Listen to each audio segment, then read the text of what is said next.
17 เมษายนนั้นเนี่ยเกิดสถานการณ์ที่เรียกว่าสหรัฐนั้นเนี่ยก็ไปยั่วโมโหจีนอีกแล้วครับโดยกองเรือสหรัฐนะคะได้มีการส่งทั้งเครื่องบินลาดตระเวน PA Poseidon เข้าไปยังช่องแคบไต้หวันนะคะรวมไปถึงปฏิบัติการภารกิจที่เกิดขึ้นนี้เรียกว่าเป็นปฏิบัติภารกิจต่อต้านเรือดำน้ำทางด้านของกองทัพเรือสหรัฐอเมริกามีการระบุว่าการปฏิบัติการภายในช่องแคบไต้หวันตามกรอบกฎหมายระหว่างประเทศสหรัฐอเมริกายืนยันในเรื่องของการใช้สิทธิแล้วก็เสรีภาพในการเดินเรือสำหรับทุกชาติการบินผ่านช่องแคบไต้หวันของเครื่องบินของกองทัพเรือของสหรัฐอเมริกาเป็นการแสดงเจตจำนงว่าสหรัฐอเมริกาต้องการที่จะมีการสนับสนุนเสรีภาพและก็การเปิดกว้างในอินโดแปซิฟิกขณะที่กระทรวงกลาโหมไต้หวันค่ะระบุว่าเครื่องบินสหรัฐอเมริกาบินเข้าสู่ช่องแคบมุ่งตรงไปยังทิศใต้และกองกำลังไต้หวันนั้นก็จับตาดูสถานการณ์แต่ว่าไม่พบความผิดปกติแต่อย่างใดขณะที่กองทัพของจีนออกมาวิพากษ์วิจารณ์นะคะว่าการกระทำของสหรัฐอเมริกานั้นเป็นการสร้างกระแสและก็ระบุได้ว่าจีนเองก็มีการส่งฝูงบินขับไล่ขึ้นไปเฝ้าติดตามแล้วก็เตือนเรื่องของเครื่องบินสอดแนมของสหรัฐอเมริกาว่าให้เป็นไปตามกรอบของกฎหมายทุกประการด้วยค่ะครับก็นั่นแหละฮะกองเรือที่7นะครับก็ส่งเครื่องบินลาดตระเวน P8A Poseidon ไปลาดตระเวนในพื้นที่ช่องแคบไต้หวันนะฮะซึ่งจีนนั้นก็มองว่าพื้นที่ตรงนี้เนี่ยเป็นพื้นที่ผลประโยชน์ของจีนนะครับแต่ว่าสหรัฐอเมริกานั้นมองว่าพื้นที่ช่องแคบไต้หวันนั้นเนี่ยเป็นพื้นที่ทะเลหลวงหรือว่าพื้นที่เนี่ยนะที่สามารถเนี่ยบินผ่านได้โดยอิสระและเสรีภาพ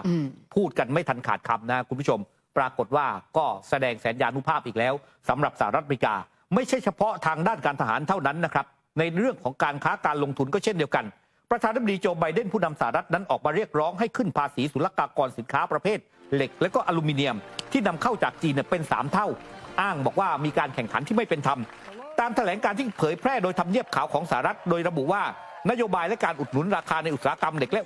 อลูมิเนียมของจีนหมายความว่าผลิตภัณฑ์คุณภาพสูงของสหรัฐถูกขายตัดราคาด้วยผลิตภัณฑ์ทางเลือกจากจีนที่ราคาถูกอย่างไม่เป็นไปตามธรรมชาติและการปล่อยก๊าซเรือนกระจกก็สูงกว่าไบเดนจึงเรียกร้องให้สำนักงานผู้แทนการค้าสหรัฐซึ่งทบทวนอัตราภาษีศุลกากรสินค้าจากจีนซึ่งถูกบังคับใช้ในยุครัฐบาลโดนัลด์ทรัมป์ให้ขึ้นภาษีนำเข้าเหล็กและอลูมิเนียมจากจีนเพิ่มขึ้นจากอัตราในปัจจุบันที่อยู่ราว 7.5 อีก 3 เท่าตัวตามมาตรา 301 ในกฎหมายการค้าของสหรัฐทำเนียบขาวบอกว่าไบเดนยังสั่งการให้เจ้าหน้าที่ที่เกี่ยวข้องทำงานร่วมกันกับเม็กซิโกป้องกันไม่ให้จีนหลบเลี่ยงภาษีอีกด้วย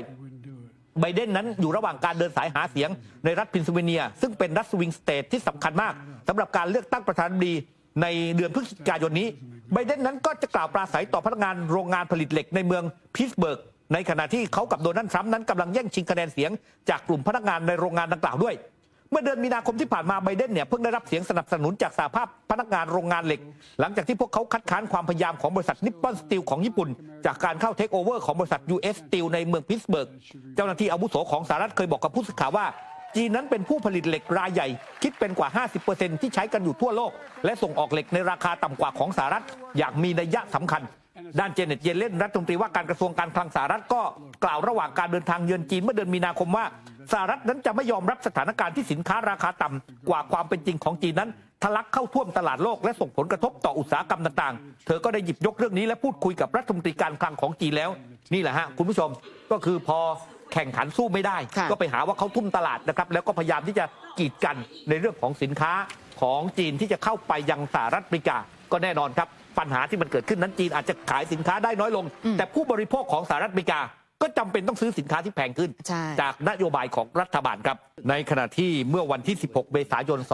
2567 นะครับคุณผู้ชมครับทางด้านโอลาฟโชนายกรัฐมนตรีของเยอรมนีนั้นได้เดินทางไปเยือนกรุงปักกิ่งนะครับประเทศจีนซึ่งไปพบหารือกับประธานาธิบดีสีจิ้นผิงผู้นำของจีนนะครับโดยทางด้านผู้นำจีนนั้นเนี่ยเปิดเรือนรับรองเตียวยูไท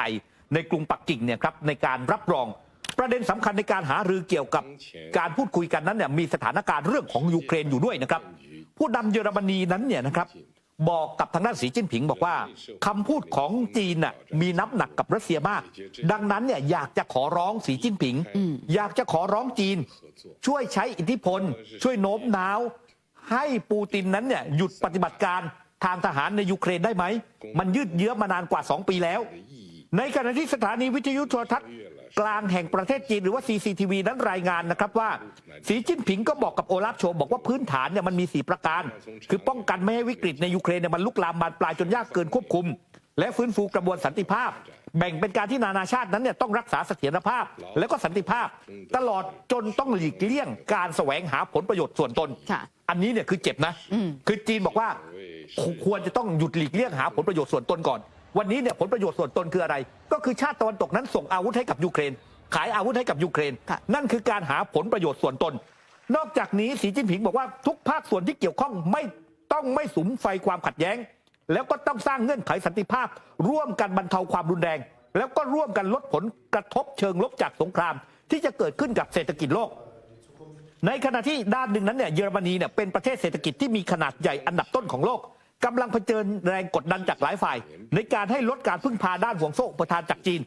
ในการหารือระหว่างทางด้านหลี่เฉียงซึ่งเป็นนายกรัฐมนตรีของจีนกับโอลาฟโชทางด้านในส่วนของโอลาฟโชก็บอกว่าเยอรมนีเนี่ยไม่มีนโยบายตัดขาดเศรษฐกิจจากจีนแต่อย่างไรก็ตามท่ามกลางสถานการณ์ที่เปลี่ยนแปลงไปเนี่ยการเพิ่มความหลากหลายให้กับห่วงโซ่อุปทานเป็นเรื่องสำคัญเพื่อลดความเสี่ยงทางด้านเศรษฐกิจการเยือนจีนของโอลาฟโชรอบนี้เนี่ยเกิดขึ้นในเวลาเดียวกันกับกรณีที่กรรมาธิการยุโรปหรือว่า EC นั้นเนี่ยกำลังสอบสวนการใช้มาตรการอุดหนุนของจีนที่มีต่อแผงโซลาร์เซลล์ยานยนต์ไฟฟ้าแล้วก็กังหันลมหลี่เฉียงก็บอกกับโอลาฟโชเนี่ยบอกว่าเรื่องการอุดหนุนรัฐบาลอุดหนุนธุรกิจเนี่ยนะฮะหรือว่าอุตสาหกรรมต่างๆเนี่ยเป็นเรื่องปกติของทุกประเทศนะแต่ในเรื่องของอุตสาหกรรมพลังงานหมุนเวียนของจีนนั้นเนี่ยมันโตได้ด้วยตัวมันเองและรัฐบาลนั้นไม่ได้ให้การสนับสนุนหรือว่าอุดหนุนแต่อย่างใดครับ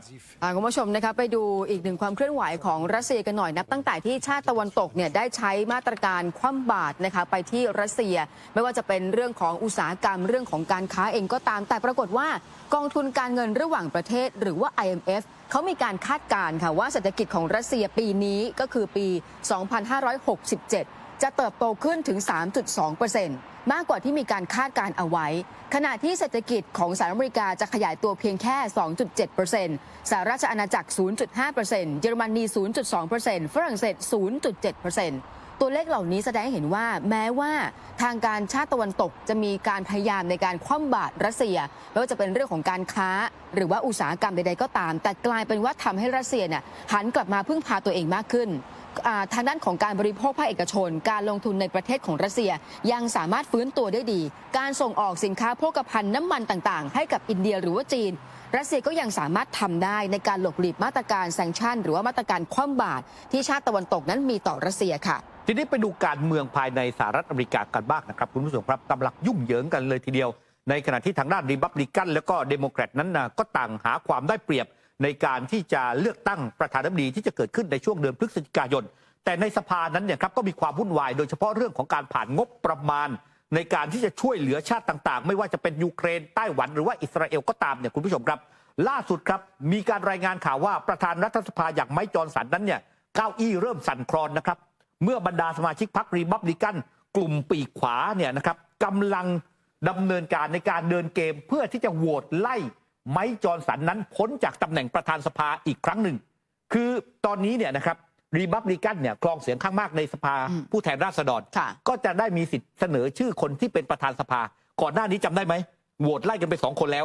นะฮะนี่คือคนที่3นะครับถ้าถูกโหวตไล่อีกเนี่ยก็เดี๋ยวจะมีคนที่4มานั่งเป็นประธานสภาถามว่าอยู่ๆทำไมถึงจะโหวตไล่ไมค์จอนสันพ้นประธานสภาคือไมค์จอนสันเนี่ยที่ผ่านมาเนี่ยครับก็ประวิงเรื่องของงบประมาณการช่วยเหลืออิสราเอลยูเครนแล้วก็ไต้หวันเอาไว้นะครับจำนวนเนี่ย$60,000 ล้านสหรัฐคือ 5.9 กว่าๆนะคือตีเลขกลมๆเนี่ย$60,000 ล้านสหรัฐปรากฏว่าทีนี้เนี่ยไมค์จอนสันนั้นไปคุยกับเดโมแครตฮะพอไปคุยกับเดโมแครตเนี่ยไมค์จอนสันบอกว่าเดี๋ยวสัปดาห์นี้จะแยกกฎหมายเหล่านี้ออกมาเป็น3 ฉบับก็คือแยกช่วยยูเครนแยกช่วยไต้หวันแยกช่วยอิสราเอลเอาว่ากันทีละฉบับนะครับนำเข้าสู่สภาเพื่อผ่านการโหวตทีนี้เนี่ยรีพับลิกันเนี่ยไม่ต้องการให้มีการนำเงินเหล่านี้เนี่ยไปช่วยเหลือทางด้านยูเครนนะฮะก็ถ้าไมค์จอนสันเนี่ยเอากฎหมายฉบับนี้เข้าสภานั่นหมายความว่าโอกาสที่จะโหวตผ่านเนี่ยมันมีสูงทำให้เดโมแครตเนี่ยมีงบประมาณก้อนหนึ่งเนี่ยไปช่วยเหลือยูเครนซึ่งรีพับลิกันเนี่ยไม่เห็นด้วยนะครับแล้วทางด้านในส่วนของไมค์จอนสันล่าสุดนั้นเนี่ยก็ไปเจอกับทางด้านอดีตประธานาธิบดีโดนัลด์ทรัมป์นะครับที่คฤหาสน์ส่วนตัวอย่างมาอาลาโกในรัฐฟลอริดาเจ้าตัวก็ออกมาบอกนะว่าเราจะไม่ลาออกโดยเด็ดขาดในขณะที่โดนัลด์ทรัมป์เสนอว่าเอาแบบนี้แล้วกันถ้าคุณจะผ่านกฎหมายเนี่ยคุณต้องให้ยูเครนกู้ ไม่ใช่เป็นเงินช่วยเหลือ ค่ะ แต่ต้องเป็นเงินกู้เท่านั้น ซึ่งเรื่องนี้กำลังกลายเป็นประเด็นปัญหา ในขณะที่ทางบ้านด้านเดโมแครตบอกว่าถ้าคุณอยากจะนั่งอยู่ในตำแหน่งประธานสภาต่อก็ง่ายๆ คุณก็ทำกฎหมายเข้ามาในสภาเดี๋ยวเราจะโหวตให้คุณอยู่ต่อนะเดี๋ยวเราจะโหวตให้คุณอยู่ต่อแต่อย่าลืมนะครับว่าเสียงในสภานั้นเนี่ยรีพับลิกันมีเสียงมากกว่าก็รอดูนะครับว่าเก้าอี้ของประธานสภาอย่างไมค์จอห์นสันนั้นเนี่ยจะอยู่ได้นานแค่ไหนนะเพราะว่าตอนนี้อย่างทางด้านโทมัสมาซี่ซึ่งเป็นสมาชิกพรรครีพับลิกันจากรัฐเคนตักกี้นั้นบอกเดี๋ยวเขาจะล่ารายชื่อเองแล้วก็เสนอญัตติในที่ประชุมสภาเพื่อไล่ประธานสภาพ้นจากตำแหน่งครับมาร่วมสนับสนุนท็อปนิวส์นำเสนอความจริงได้แล้ววันนี้เพียงกดปุ่ม Super Thanks แล้วเลือกจำนวนเงินตามที่ต้องการได้เลยครับขอบคุณครับ